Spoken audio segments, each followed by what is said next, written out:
What's up, everyone? Welcome to the Power Play with CJ. We're focusing on Dion Phaneuf being shown the door from Ontario. Obviously, spent the last 8-9 years between Toronto and Ottawa. 2 years ago, last week actually, he was traded from Toronto to Ottawa, and two alright years with the Senators. I mean, Dion Phaneuf's a guy that's almost a victim of his own success because he was such a great player his first few years in the league with Calgary and just never got to that level again, either with the Flames nor with Toronto or Ottawa.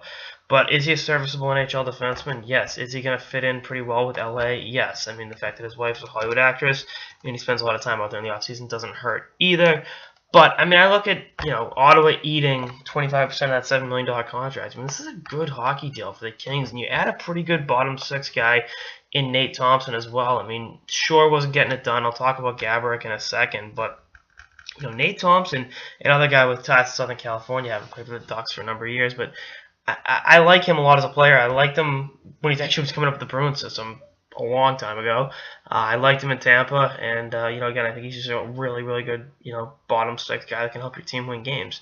I think he's going to fit in well. And the fact that LA put Trevor Lewis on IR with an undisclosed injury today, I don't know if the two are linked, but I guess right off the bat, Thompson can kind of slide into that spot with the Kings. And again, really good penalty killer. I mean, again, just a guy I like.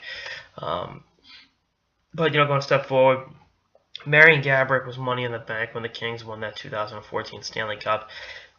And he re-signed, that contract that summer, which was, the term on it was kind of ridiculous, but a lot of the money was paid up front. And Ottawa is such a cheap organization that, all right, save some money. They'll probably buy Gaborik out of the last, I'm trying to figure it out right now, the last 3 years of his contract this offseason, which, that's their prerogative. Give them kind of clear the decks to kind of deck around and do some other things. Ottawa's just an enigma of a franchise. I mean, I think most Ottawa Senators fans will agree with me on that. I still don't understand how Melnick can own an NHL team in Canada's capital and not be a salary cap team that spends the cap consistently. But then again, what do I know?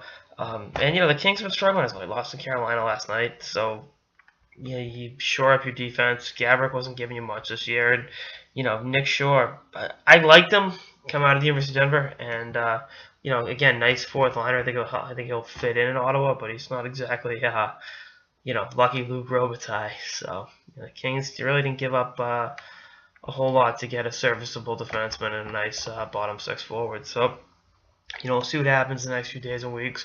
Ottawa seems to be fully embracing the tank, and LA looks to maybe make one last run with this group. Because I get that the West is tough, but when you got Jonathan Quick between the pipes, who's won you 2 Stanley Cups, you got Anze Kopitar playing at a high level, you got Dustin Brown looking a little reinvigorated, and you can shore up your defense with a guy like Dion Phaneuf playing a kind of second fiddle role and not a whole lot of pressure involved. I mean, don't close the door on this LA Kings team. They're always the trademark of this team, especially under Daryl Sutter. Now, even with John Stevens behind the bench, is that they're just so inconsistent but when you start sleeping on them, that's when they break out a run and win 10 out of 12 games. I mean, that's just the way they are.